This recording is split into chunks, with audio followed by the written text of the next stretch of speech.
Is this Israel-Palestine war perfect timing, or is it just a coincidence? Netanyahu's going around social media stating, Israel is at war. We didn't want this war. It was forced upon us in the most brutal and savage way. But though Israel didn't start this war, Israel will finish it. Now let's rewind a few days here, okay? U.S. intelligence warned of the potential for violence days before the Hamas attacks. It goes on to say, basically, on October 5th, a wire from the CIA warned generally of the increasing possibility of violence by Hamas. Then on October 6th, the day before the attack, U.S. officials circulated reporting from Israel indicating unusual activity by Hamas. Indications that are now loud and clear. An attack was imminent. They knew.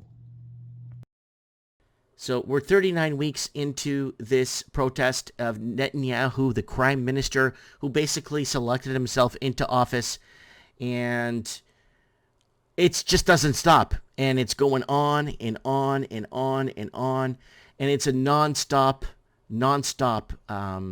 protest now, 39 weeks straight. There's the signage up there, prime minister, and he was supposed to be put in jail, folks.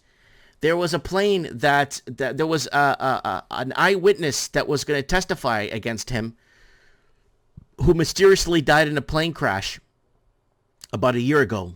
An eyewitness that was supposed to testify against Netanyahu, who mysteriously died in a plane crash and didn't make it. So Netanyahu is back, and nobody wants him. And this is what people were basically protesting back in 2019, and why they had to pull the trigger on the pandemic. Why? It's because the whole world was like this. Panama was like this. Argentina was like this. Chile was like this. Peru was like this. Iran was like this. Haiti was like this. France was like this. Everywhere. China. Hong Kong was like this.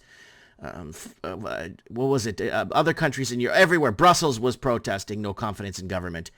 And there it is right there. The people are the ones that are suffering with this conflict. Okay? The administration, the Israeli administration, is at fault. The administration in those countries are at fault. Okay? It's the American administration that's at fault. Not the American people. The American administration, the Canadian administration, the Ukrainian administration, the Russian administration. They're all at fault.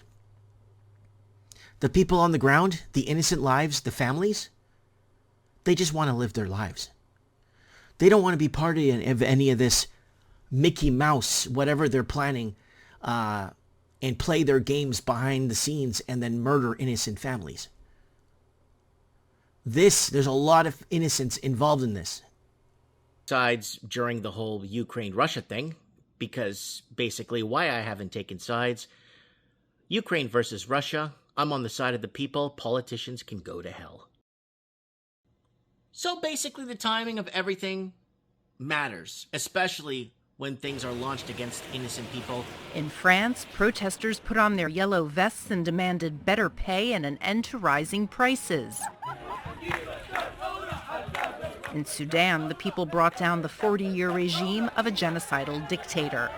In Haiti, they demanded the president's resignation and the prosecution of corrupt officials.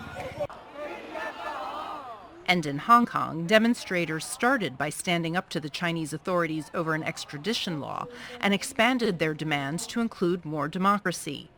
The older generations have failed tackling the biggest crisis humanity has ever faced. Even this climate change, that's full stop. I'm talking, it's everywhere. It's on front pages. It's what they're feeding us. And the funny part of this one is that a lot of people are actually buying this hook, line, and sinker. But what is the real thing? Like, there's something so big in the works. Either it's a real big hot war that's going to wipe out a percentage of us. Either they're going to pull the trigger on a mass pandemic, or it's going to be something. Skip to the main. And you can see the president declaring a state of siege. The president declaring a state of siege, where he's, the martial law type things, and deploying the troops on the streets.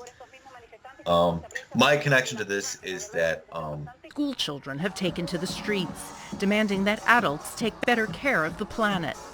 In these countries and on the streets of Iraq, Lebanon, Ecuador, Iran, and elsewhere, citizens are saying enough and demanding a change to business as usual. The UN Secretary General has called on governments to listen to the real problems of their people. yeah, and then so she lays Holy down. smokes, the whole city's under turmoil. Oh Yes. my God.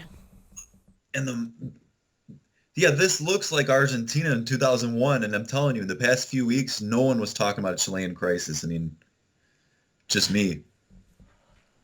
Holy guys, we're seeing it here right now. This video's from today, and this is okay. What's going on, guys? I don't know what's going on. All I see is I did see a lot of protesting. I did see a lot of resistance. I did see a lot of people obviously don't want to give in to the whole Chinese national whatever and handing over. What is it? They want to hand over political prisoners or stuff? Is that what it is? Extradition, Mike. You can be arrested in Hong Kong for Chinese laws being broken in China. You don't have to go to China to get arrested in China. Wars by the administrations, not the people, but the administrations, the brainwashing. And let me know what you guys think in the comments below.